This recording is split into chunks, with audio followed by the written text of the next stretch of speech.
The influence and impact of the teacher is said to affect eternity. Let us learn about the story of the teacher of the Kauravas and Pandavas, the story of Dronacharya. In the epic the Mahabharata, Dronacharya is called by multiple names such as Drona, Guru Drona, Rajaguru Devadrona. He was the royal preceptor, meaning teacher or instructor of the Kauravas and the Pandavas. He is regarded as an avatar or an incarnation of Brihaspati, that is Jupiter, the guru of the gods. Drona was the son of Rishi Bharadwaja and a descendant of sage Angiraka. He was a master of advanced military arts, including divine weapons, also called as Astras.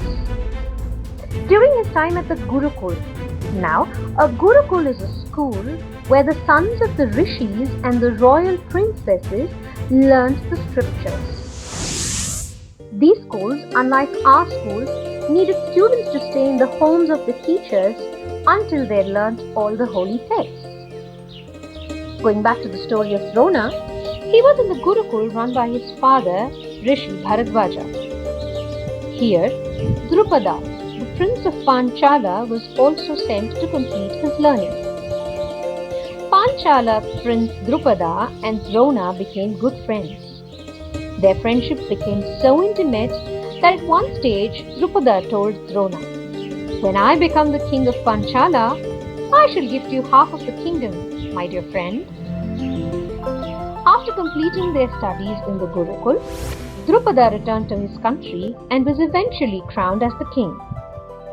Whereas Drona married Kripi, sister of Kripacharya, who was himself a descendant of sage Gautama, but was brought up by King Shantanu, the ancestor of the Pandavas and the Kauravas. Drona was engulfed by poverty at a time when his son Ashwathama was born. He was so poor that he was unable to feed even the little child.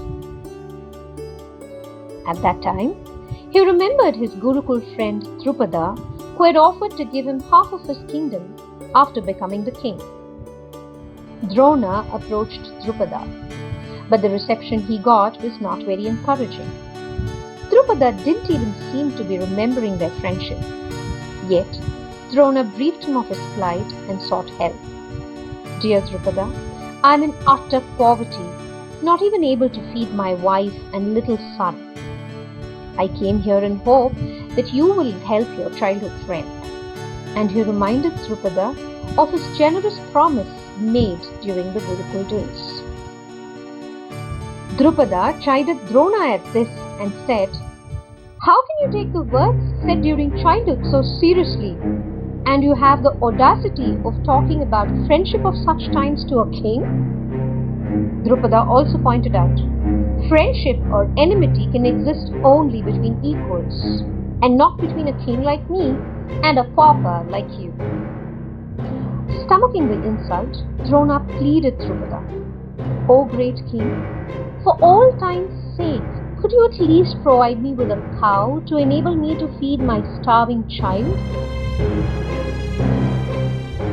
But Drupada mercilessly showed him the door.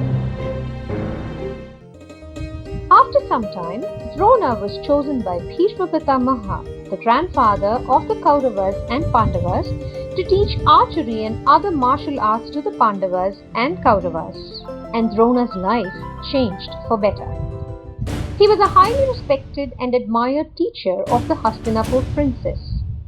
Arjuna emerged as the most skilled archer and consequently as Drona's favorite student. When the training was over, it was time for the students to offer Guru Dakshina or an honorarium to the teacher. Drona used this occasion to avenge his humiliation at the hands of Drupada. He told Arjuna, "Go and capture Drupada, the king of Panchala, and present him before me, and that would be the Guru Dakshina I expect from you, Arjuna." Respecting his guru's words and wishes, Arjuna challenged Drupada for a fight and conquered him. Drupada was chained and brought before Drona. Drona reminded Drupada how the latter had humiliated him when he had approached him for help. He pointed out to Drupada, "The great King Drupada, your mighty kingdom Panchala now belongs to me, having been offered as Guru Dakshina by my dear disciple Arjuna." He recalled Drupada's words and said, "Going by your logic, friendship or enmity can exist only between equals. You, deprived of your kingdom now, are not fit to be Drona's friend." Drupada felt the pinch of the insult then. Yet, Dronacharya magnanimously returned half of the kingdom of Panchala to Drupada, retaining the other half for himself. Dronacharya also released Drupada and sent him back to Panchala.